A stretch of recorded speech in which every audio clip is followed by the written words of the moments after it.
Hello students, today we are going to start up with a second chapter which talks about innovation management. So what is this innovation management is in simple words, how do you manage whatever you have invented some or created whenever you create or invent something new, how do basically manage that innovation, that is called as innovation management. Now before understanding it completely, let us have a small understanding between the terms creativity and innovation. See, creativity in simple words means it is only dreaming of something or creating something new. It is only about thinking something new. But innovation is about the process of creating something new. That means in creativity, you just think of something, but in innovation, you actually do something or create something new. Then again, if you are thinking about new things or new concept, that is called as creativity. And if you are putting that creativity into process of practical usage, then it becomes your innovation. Then again, if creativity has something new that has been brought in, if you are trying to bring in something which is new into existence, that is called as creativity. Now if you are making improvements to whatever is already there and do the same thing in a different way also, it is called as innovation. Now creativity is all about generating ideas, and innovation is bringing these ideas into practical usage or bringing these ideas into life.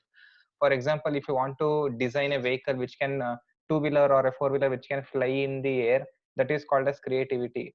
And if you are able to create and bring that typical model of that car which can actually fly, or a prototype of that car which can actually fly, it is called as innovation. Now creativity is based and related to your experience, and innovation is related to your observation. So these are certain differences between your creativity and innovation. Now we are going to look at certain companies which are startups, and majority of them are basically startups based on Bangalore city. Now and understand how these business models are innovative in carrying out their business, and how these business models are very unique from other types of businesses which had existed before they had coming to picture. Now let us take up and discuss about Redbus. So basically this Redbus is a company, this is a platform, online platform for booking your bus tickets. Now we have to understand the background how this Redbus came into picture. Now the founder, one of the founder, actually there are three different founders, Panindra Sama, Charan Padmaraju, and Sudhakar. These are the three different founders who founded this company. But among this, the conception of creating this Redbus was the what do you call it, as the basic idea behind this Redbus is contribution of Mr. Panindra Sama. Now he was a guy who was basically had his native in Hyderabad. No, so basically this guy's native is in Hyderabad, and he was working in Bangalore. Now you know the kind of Bangalore traffic. So if you want to all of a sudden book a ticket, you cannot use for, especially for private platform, you cannot use any online portals. You have to visit a travel agency and again request for them, and again they have to issue some tickets, and it is not also possible for you to get the seat of your convenience of or a seat of your choice. If you want a window seat or a seat in the front, perhaps that is not possible. So that is why for automatically without any planning, if any person wants to travel within a short notice, then again they need to have certain mechanism to book tickets online within a few minutes of time, and with a click of just few buttons. Now that is how this concept of Redbus came into picture. This guy developed an app where he integrated both government providers as well as private operators of the buses which fly to different cities across different parts of India. And you can also, if you have used this app, perhaps you would have known that you can book the seat of your choice. You can select a bus according to your convenience and timings, and it also gives you an option of booking the return tickets online, which was not available in the previous mechanisms. Now if you look at this idea, which is this is the brainchild of Mr. Panindra Sama. And again these people have bought in such innovation. See, actually it is not a creation which is something new. They are just trying to bring out a solution to a existing problem in the society. So if you want to innovate certain things, on if you want to become an entrepreneur, you just need to be highly creative like Mr. Panindra Sama and come up with these creative ideas. Now if you look at the business models and let us have certain ideas about how this particular company Redbus works actually. So Redbus is now the currently the world's largest online booking ticket platform, and 8 million customers have already used this particular service, and 7 million tickets will be sold every year globally. And not only it operates in India, but it also operates in Southeast Asian countries like Singapore, Malaysia, Indonesia, Peru, and Colombia. Now again, it is a public company founded in the year 2000, August 2006, and it is headquartered in Bangalore. Now again, its parent organization is IBIBO. That means IBIBO holds majority of the shares of this, or majority of the holding of this company will be held by a company IBIBO, which is a parent company to this Redbus. Now again, let us understand business model of Redbus. Redbus runs on a revenue model. It's very simple. Every time you book a ticket, the 10% and 20% of the ticket value will go as a commission to the Redbus company. So if the ticket value is 100 rupees, 20% or 20 rupees or 10 rupees will go to the Redbus, and remaining portion will go to the service provider. It may be KSRTC or any other private traveling agencies like VRL or any other road transport companies. So this again, initially this company had hiccups in the year 2008. That is the first year they made that is when they started in the year 2007. Perhaps they did not have any profit. They had zero profits. Now in 2008, the company became a huge success with a turnover of 5 crores, and next year it grew 6 times. So in the previous year, in the year 2008, it made only 5 crores, but in the next year 2009, it was able to churn out a turnover of around 30 crores. Then again, in March 2010, again it was a smashing 60,000 crore business for them. That is twice the number of the previous year. Now I think they have more than 2 crores users and 30,000 plus outlets where the tickets have been sold and bookings can be made online.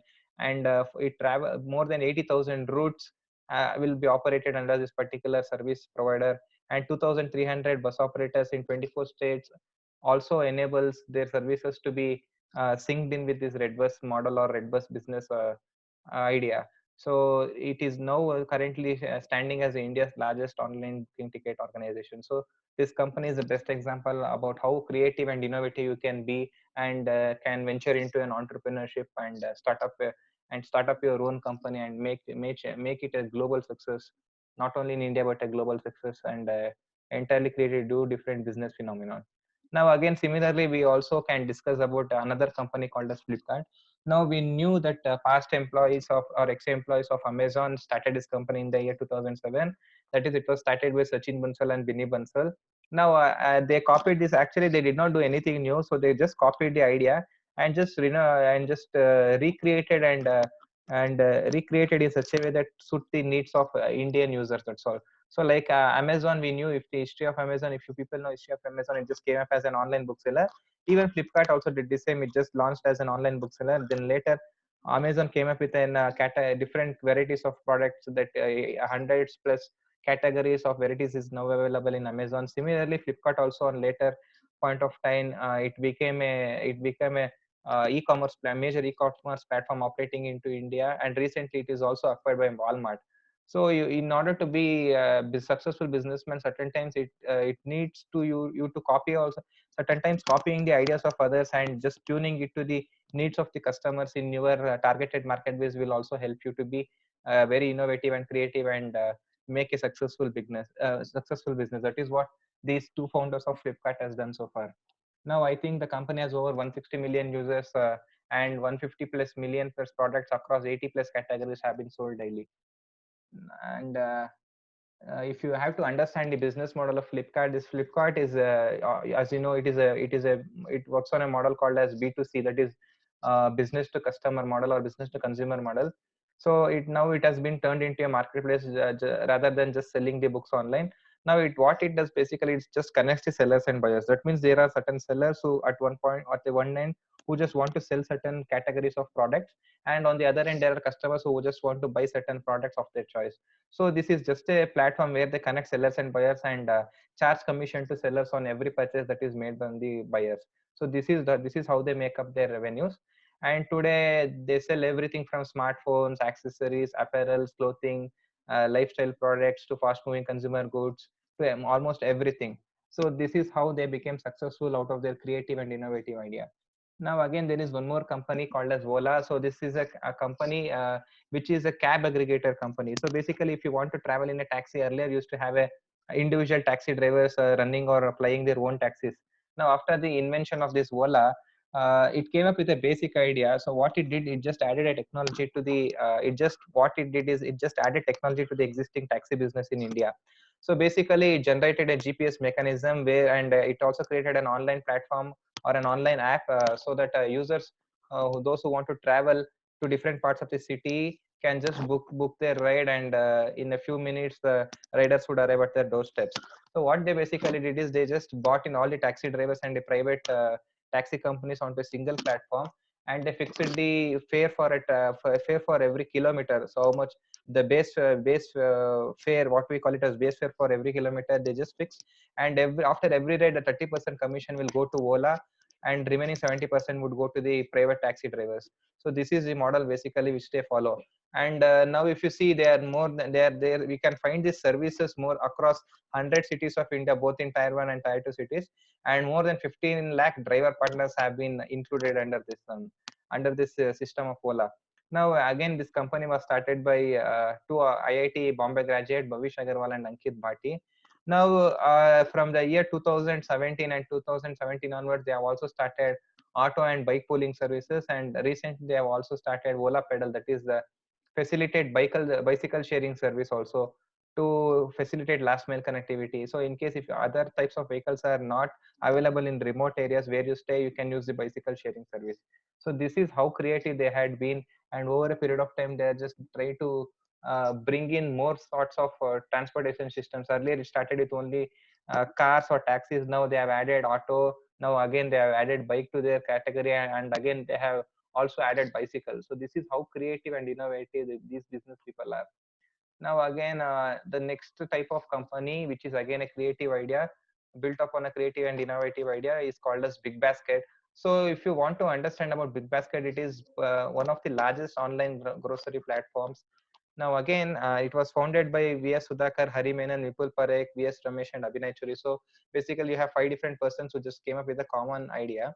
And let us understand the model on which the Big Basket works. So this basket works on a model called as inventory model. That is, inventory model means basically they have a, large scale warehouse, and again they'll be having different distribution centers or godowns in different areas. So all the products they purchase will be coming and sitting into warehouse, and warehouse it goes down to godowns as per the customer's orders in these respective areas, and again it will be shipped to the doorsteps of the customers depending upon the order of the customers. In order to explain again, uh, there is a central warehouse in Whitefield in Bengaluru. So what happens in other areas in Bengaluru, they will be having small godowns. So depending upon the customer orders received by the godowns, they will send it to the warehouse in the Whitefield, and this Whitefield, depending upon the bulk orders received from different godowns, they'll be packing the items. There will be quality checking teams who will be checking the quality of these items which they have purchased from others, and they'll be packing and sending it to distribution centers or godowns in different areas. And again, once the goods reaches the godowns, it will be again delivered to the customers who have ordered the different types of groceries and fruits and vegetables. So this is how this Big Basket will operate. Now again, this is also a new and innovative kind of idea which they came up with, and again their model is entirely different from other grocery online grocery models. So this is how creative they had been all throughout, and they had been also seen success in the recent times. Now again, after all this innovation is done, so every time you bring in a creative and innovative idea and put and bring out something or generate something new, now again you have to evaluate how effective it had been, or whatever you have done so far. You have to just see how good it has been, whether the people are able to accept certain things, or whether the people are able to derive any benefit out of it. So how do we basically evaluate the effectiveness of innovation? There are certain tools which you can use to evaluate the effectiveness of innovation. For example, you can just see the relevance of your innovation, whether it is relevant or whether it is so important for you to bring out certain thing, and whether it is helping certain people or not. Then again, second tool which you can use to evaluate the effectiveness is called as timing. So timing become very important for creating something new. So if you want to launch a new product, then again you have to wait for the right time to strike. You cannot just launch a new product when the time is inappropriate. For example, if you are a mobile manufacturer company now, because of this lockdown period, I don't think it is right time for you to bring in or launch a new kind of mobile phones. You just have to wait for a few more days for the lockdown to be lifted, and again you have to launch it both on online and offline platforms. So that is called as timing, importance of timing when evaluating your effectiveness of innovation. Then again, impact on solving problem. or problem solving. So if you are trying to bring out something new, you have to see whether it has been able to solve certain problems that is existing in society. Now if you look at all the business models above, earlier they saw certain problems in society, and these business models came up as solving those problems, and that is why they are successful today. That is called as impact on problem solving. Then again, you have to see that whether you are able to generate positive change through your creativity and innovation. That means if you are bringing a new product into the society or bringing a new service into the society, you have to just see and assess whether it is helping and to and increase the increase the standard of living of people and betterment of their life, and whether people and all the people are able to access certain things which they were earlier not able to access. So the best example is nano car. So if everyone was not able to afford four wheelers, so this Tata company came up with a small car concept and enabled people to access the car. So you just with a one or 1.15 lakh rupees, you can buy a four wheeler instead of buying a costly two wheeler today. So that was that is something related to evaluation of your innovation. Then again, success, you have to measure the success of the innovation that you have done, whether it is financial success or technical success. You have to just measure and see whether the people are able to really accept the kind of new product or new innovation that you are trying to bring in, or which you have already bought, and whether it will be technically successful or not. So this is how we have to see. Then again, intellectual property rights. Now intellectual property rights are basically it is a human right which they can possess on whatever invention or creation they have done. For example, if a singer has done some composition of a song, or a musician has created certain music, then again, if a author has written certain book, he can obtain a copyright. So, and again, as a businessman, you can obtain trademarks, logos, and you can obtain patents, and you can also obtain your for if you have any trade secrets. For example, for making Coca-Cola, you have to have a different mixture and composition of ingredients, and you have trade secret for them which is of commercial value. So you can protect that trade secret, so that will also fall under intellectual property rights. So whatever you create or bring something new, and if you want to protect that property which you have created, it is called as your intellectual property rights. Why it is called as intellectual property rights? Because it is created, all these are created out of the human intellect. That is why it comes under your intellectual property rights. Now again, it is similar to your other property rights, and it will protect you from other people copying your ideas and inventions or creations. For example, IP is protected by law. Now you can obtain patents for your creation, you can obtain copyrights for all your literature and writings, and you can obtain trademarks for your businesses and business ideas. And again, it will also give you the freedom to sell that patents or copyrights or trademark for certain commercial value. And it will also enable you to have a control over how other people make use of your creation. So that is all about your intellectual property rights. Now I will quickly cover up different types of intellectual property, right? Now you can have intellectual property rights of different types and different sorts. So the first type of intellectual property right is called as copyright.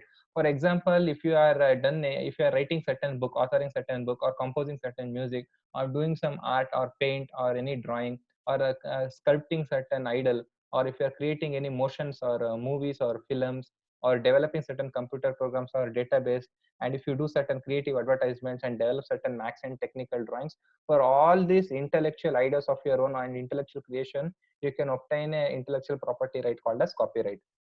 This is about copyright. And and second type of IPR that we are going to discuss is called as patents. So basically, what is this patents? These patents are nothing but exclusive grant created for invention. So if you are a inventor, if you are a scientist, and if you have invented something new, it will give you patent for, and it will give you an option for owning that right over that creation or invention, and prohibits other people from copying your invention. So that is called as patents. And one more IPR is called as trademark. So if there is a trademark, is nothing but a sign which is capable of distinguishing your goods and services from your rival companies. That means it may be your logo, it may be symbol or design of your company. So it prohibits other company to use your trademarks of your business. Then again, you have industrial designs. So industrial designs is basically, if you look at industrial designs, it is a process of design which is applied to the products that you create or manufacture using the techniques of mass production. For example, when you design a product, you want it to be of a certain color, you want it to be of a certain shape, and you want it to carry certain features. That is called as industrial design. So basically, for all these industrial designs also, you can obtain the intellectual property, right, and prohibit the use from other rival companies copying it. For example, Samsung has the Edge display, which earlier the competitor did not have. So if the same people want to, if other rival company also wants to use, then again they have to pay you royalties for using that one, and they have to obtain license and provide license fee for using that design. So that is called as industrial designs. Then again, there is something called as geographical indication. Geographical indications means it is mostly related to your commercial crops or agricultural products. For the best example is Ceylon tea in Sri Lanka. For example, it carries, if you hear the word that it is a Ceylon tea, it is a geographical indication that this tea is coming or imported from a particular place called Ceylon, which is world famous tea, right? So that is called as geographical indication. So even you can obtain your IPR or intellectual property rights for geographical indications. And last thing is called as trade secrets. So trade secrets, I have already told you. Maybe for I told you the Coca-Cola. So the taste of Coca-Cola is entirely different from other beverages that we have seen. So how to make that Coca-Cola? They have a trade secret in that company. So for that also they can obtain the rights and keep the information confidential, not revealing it to any others. So that is called as trade secret. Hope you have understood. So this is the entire summary of your second chapter of non-core. Thank you so much.